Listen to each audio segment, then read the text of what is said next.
I'm Tracy Baxter with today's Record Newswatch. It was a blaze that brought firefighters from throughout Sullivan County and part of Orange County to the scene. An estimated 150 firemen from 20 area companies took part in the battle last night at the Yeshiva Viznitz School off Gibber Road in the Sullivan County town of Thompson, the site of the former Gibber Resort Hotel. The 5-alarm blaze broke out at around 7 p.m. in the dormitory wing of the complex, and while the fire was bad, the situation could have been much worse. The 270 or so students normally in the dorm had left about an hour earlier on a trip to Rockland County to pay respects following the death of an Hasidic leader. Only a staff member remained in the building, and he got out safely. Monticello Fire Chief Mark Friedland says getting water to the scene was a challenge, as was keeping those firemen entering the building safe. Safety was the first issue, and that was my main concern, was firefighter safety. We pulled out one time, regrouped, then we went back in. We also had some religious artifacts. At the end, we had to get out for the residents. It was definitely a tough fire.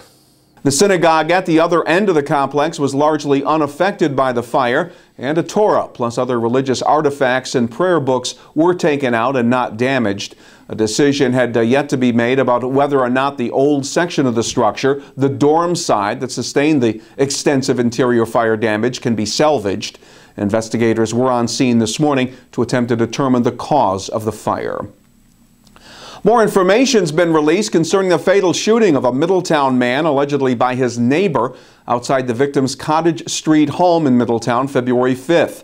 During the arraignment of 68-year-old Richard Brown this morning, Orange County Senior Assistant District Attorney Mary Ellen Albany said Brown fired 8 shots from his rifle at Arthur Twyman Sr. while chasing him down the street. Twyman was hit 4 times, including a fatal chest wound. Richard Brown's attorney has requested that a psychiatric evaluation be conducted for his client, and attorney Joseph Brown also said the shooting came after Twyman had sicked his Rottweiler on Richard Brown. Brown is under indictment on murder, manslaughter, and evidence tampering charges. He was ordered held on $250,000 cash bail or $500,000 bond. January was a good month at Stewart Airport, where on-time arrivals were almost 87%.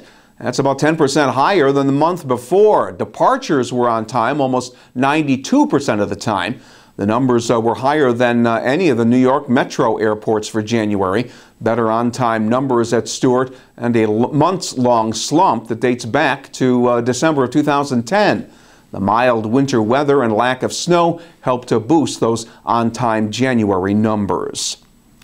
Those on the continual hunt for the latest high-tech gadget were probably among those who lined up this morning to get their hands on the next new thing. The new Apple iPad went on sale this morning, a third-generation iPad model. It includes a new feature called the Retina display with visuals 4 times sharper than the iPad 2 and reportedly the sharpest ever on a mobile device. It's also the first one that allows you to connect to a phone company's wireless internet network. Reporter Jessica DiNapoli was at AT&T in Newburgh this morning to gauge consumer response. Her story will appear in tomorrow's edition of the Times-Herald Record.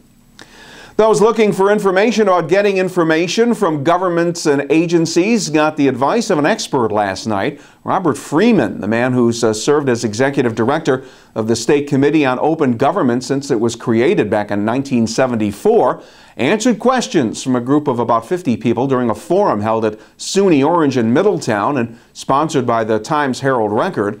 Freeman talked about an individual's rights to documents through the Freedom of Information law. He says the advance of technology has helped people get access to information and documentation that they're looking to obtain. What did you do back in the old days?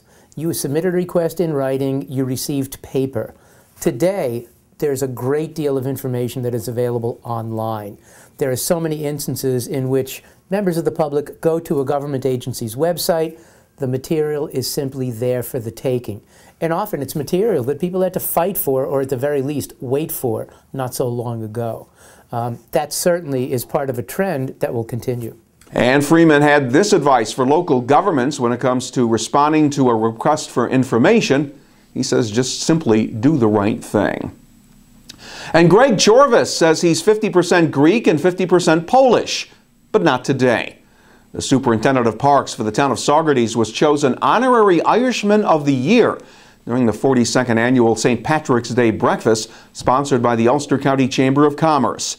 Jorvis's selection was one of the highlights of a breakfast that also featured music from the local Ancient Order of Hibernians Pipes and Drums Band and the Kingston Lions Band. Jorvis is well known to sports enthusiasts in Ulster County as an inductee in the Saugerties Sports Hall of Fame. Looks like we'll have a little luck of the Irish with our weather this weekend once a few Saturday morning clouds and drizzle move out. It'll be sunny by afternoon Saturday with temperatures up around 60 degrees. Sunday will be sunny and very pleasant with the highs reaching the mid-60s. Pick up the weekend editions of the Times-Herald Record to get caught up on all the news and feature entertainment. And when news breaks, Record Online is the place to find it. For Record Newswatch, I'm Tracy Baxter.